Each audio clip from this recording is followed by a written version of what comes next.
Update muna nga tayo sa mundo ng basketball sa Gilas, Pilipinas.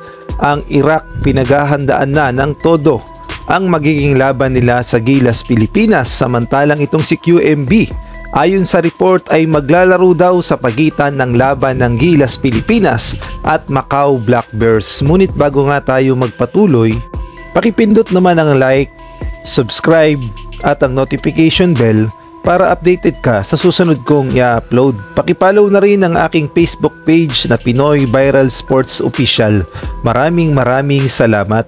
Naghahanda na nga ang Iraq sa magiging laban nila sa FIBA Asia Cup at alam nating lahat na kabracket nila ang Gilas, Pilipinas, kaya naman todo-todo na ang kanilang ginagawang paghahanda. Hindi nga pwedeng maliitin ang kakayanan ng Iraq dahil malakas din ito at kahit nasabihin nating underdog sila.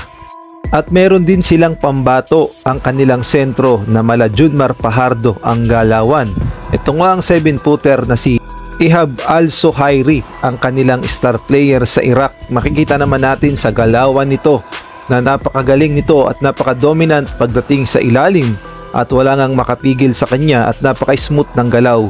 Mala Junmar Fajardo pa nga ang galawan nito, ngunit dihamak naman na mas mabilis ito kumpara naman kay Abay at may tira din sa labas, kaya naman dapat talagang paghandaan ng Gilas, Pilipinas ang lakas ng Iraq.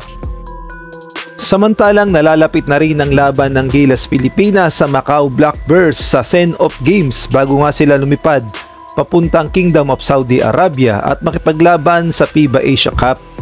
At ito nga ay mangyayari sa July 28, 7:30 PM sa Smart Araneta Coliseum. Hindi rin nga biro ang lakas ng Macau Black Bears dahil tinalo nila ang kupunan ng Chinese Taipei. At handa na rin sila sa laban nila sa Gilas at naglagay na rin sila ng poster sa kanilang social media page.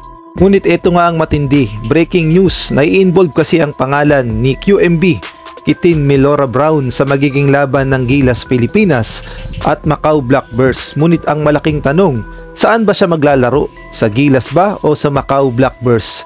At ito nga ang sagot ay na rin mismo sa post ni Mr. Homer Saison. Ang sabi nga sa report ni Mr. Homer Saison, breaking news, when Gilas, Pilipinas plays the Macau Black Bears in an exhibition games this July 28 at the Araneta Coliseum, one very familiar face will be playing on the opposing side. At ang tinutukoy niya nga ay si Kitin Melora Brown.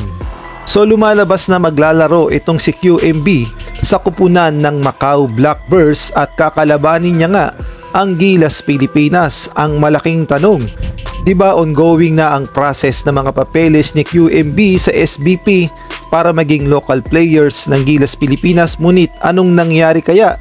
Bakit naglaro sa Macau Black Bears?